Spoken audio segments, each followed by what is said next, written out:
दर्द कोरी रे छौड़ी आर जिला के दागल दर्द कोरी रे छौड़ी हो यार जिला के दागल। ओहो तो का हाल बा भाई लोग, ये जो गाना लिखे हैं ना हर जिला के ऊपर गाना है। अगर आप आरा के रहने वाले हैं तो आरा के नाम डालकर इस गाने को गा सकते हैं। अगर आप छपरा के रहने वाले हैं तो छपरा के नाम डालकर इस गाने को गा सकते हैं। बलिया, बक्सर, छपरा, मोहनिया, भभुआ, कोई भी जिला के रहने वाले हैं तो आप अपना जिला के नाम डालकर इस गाने को गा सकते हैं। बिल्कुल फ्री में गाना लिखे हैं। तो चलिए देर किसी बात की, गाना को स्टार्ट कर रहे हैं। गाना को स्टार्ट करने से पहले चैनल पर नए तो सब्सक्राइब कर दीजिए, लाइक कर दीजिए। मेरा नाम जान लीजिए, मेरा नाम है राइटर राजा सिंघानिया। तो चलिए ना गाना को स्टार्ट करते हैं। स्क्रीन पर देखिए लक्ष्य गो।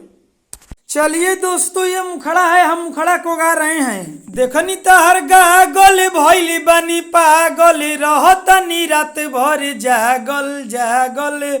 हाँ हाँ, देखनी तहर गागल भइली बनी पागल रहतनी रात भर जागल जागल।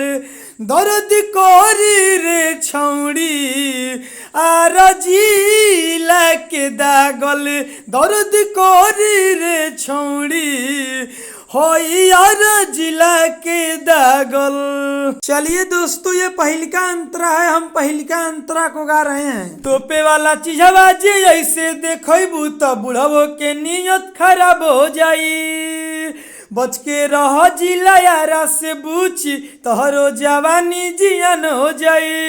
ए हो हाँ हाँ, तोपे वाला चीजवा जे ऐसे देखबू तो बुढ़वो के नियत खराब हो जाई।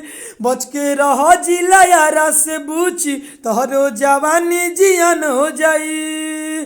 रह तनी बच के हमारा से हट के, केहू पूछे लगी दागी कैसे लागल लागल। दर्द कोरी रे छौड़ी जी लगाया के दागल दर्द कोरी रे छौड़ी छापारा के दागल। चलिए दोस्तों, ये दूसरा का अंतरा है, हम दूसरा का अंतरा को गा रहे हैं। रंगा बाजी करी ले दीपक के लेना तू हल्का में। कोनो यार तोर हमके न बोली मार दे हम 6 गोली खलका में। हाँ हाँ हई रंगा बाजी करीले पंकज के लेना तू हल्का में। कोनो यार तोर हमके न बोली मार दे हम 6 गोली खलका में।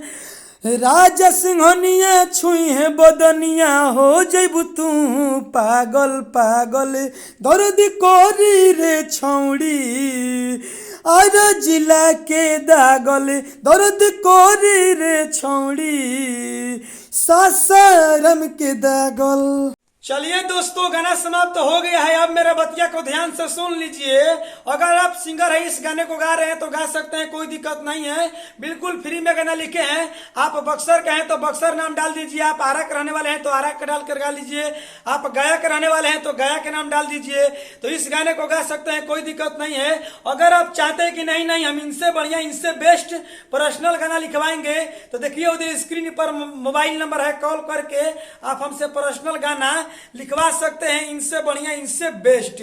तो चलिए विशेष क्या बोलेंगे, चैनल पर नए तो सब्सक्राइब कर दीजिए, लाइक कर दीजिए। मेरा नाम जान लीजिए, मेरा नाम है राइटर राजा सिंघानिया।